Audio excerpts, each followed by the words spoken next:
Talent is a trap. You think the students at the top of your class are naturally smarter. They're not.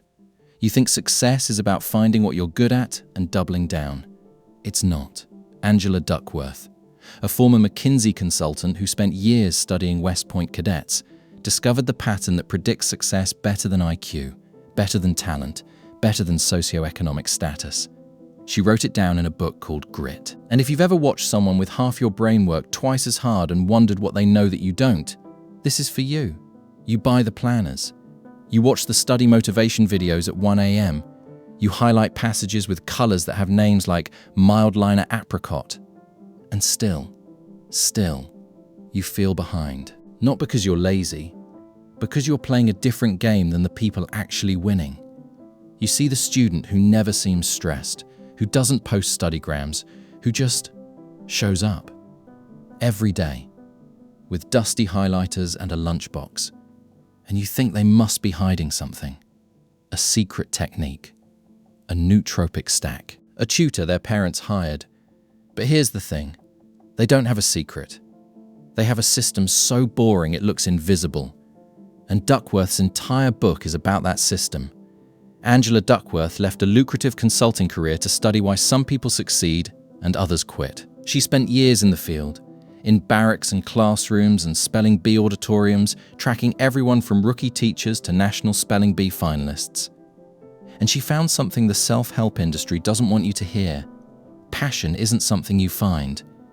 It's something you build through a specific, repetitive, deeply unsexy process. Duckworth doesn't say this directly, but the real thesis is this: talent gets you started, but effort counts twice. Not a metaphor. Actual math. Skill equals talent times effort. Achievement equals skill times effort, which means achievement equals talent times effort squared. Most students have the equation backwards. They think they need more talent. What they need is more reps. Lesson 1. Effort counts twice. Duckworth studied national spelling bee finalists and found the single best predictor of who won wasn't verbal IQ. It was hours of deliberate practice, not reading, not quizzing with parents, sitting alone with a list of words they didn't know, failing, marking mistakes, and doing it again. The kind of practice that feels like chewing glass. But here's where most people get it wrong. They think effort means suffering. It doesn't. It means repetition with intention. If you've ever rewritten your notes in different colors and called it studying, you've already fallen for the trap. Real effort is ugly. It's the student who drills the same calculus problem until the pencil digs a hole in the paper. And if that sounds miserable, wait until you see what deliberate practice actually looks like when no one is watching. Lesson 2. Deliberate practice is isolation. Duckworth breaks down what she calls deliberate practice. And it's not what you think. It's not studying with friends. It's not rewatching lectures. It's not even doing practice problems you already know how to solve. It's identifying your weakest point, attacking it for a focused burst, getting immediate feedback, and repeating. She describes a spelling bee kid who spent hours alone with flashcards, speaking words out loud, checking against the answer key, and restarting the stack every time he missed one. No music, no phone, no study with me live stream in the background. Just error, correction, dot. If you've ever studied for 3 hours and retained nothing, this is why. You weren't practicing. You were performing for yourself. And that's the trap. But practice alone won't save you if you're climbing the wrong mountain. And Duckworth's third lesson is where she breaks the myth that keeps most students spinning. Lesson 3. Interest comes before passion. I underlined this chapter so hard the page started to fray. Duckworth says you don't find your passion like it's a lost set of keys under the couch. You cultivate it through exposure, experimentation, and this is the part nobody likes: boredom tolerance. She tells the story of her own father, who made her and her siblings do a hard thing every season. Not something they loved, something they chose and committed to for a full season. No quitting midway.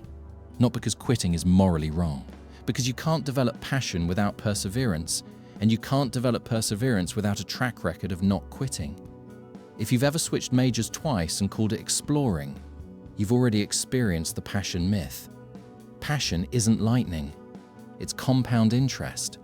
And Duckworth hides this in plain sight, almost casually, like it's obvious. Grit without interest is just masochism. You have to care enough to suffer. So how do you actually apply this? Here's the 3-step system. Step 1, pick one hard thing and commit to it for 2 years. Not 1 semester. Not until it gets hard. 2 years. This is counterintuitive because everyone tells you to find your passion first. Duckworth's research says the passion comes from the commitment, not the other way around. Choose something that matters and lock in. Step 2. Schedule deliberate practice in 60-minute blocks with immediate feedback. No phone. No study buddies. Just you, the weakest part of your skill, and a way to check if you're wrong. A practice test. An answer key. A brutally honest friend. If you can't prove you improved in that hour, it wasn't deliberate. Step 3. Track effort, not outcomes. Not grades. Not rankings. Hours of focused work. Duckworth found that gritty people count reps, not trophies, because outcomes lag effort by months. If you only measure results, you'll quit before the math catches up. That's it.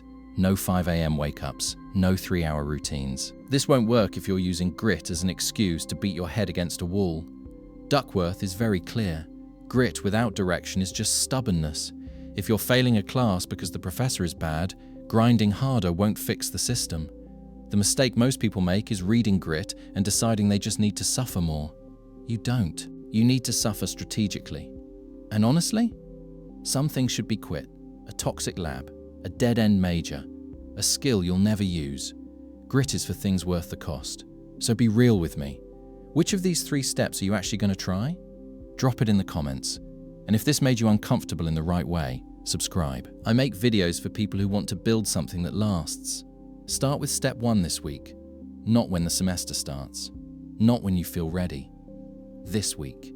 Because the students who win aren't the ones with the most talent. They're the ones who stayed when everyone else was still searching for the perfect thing.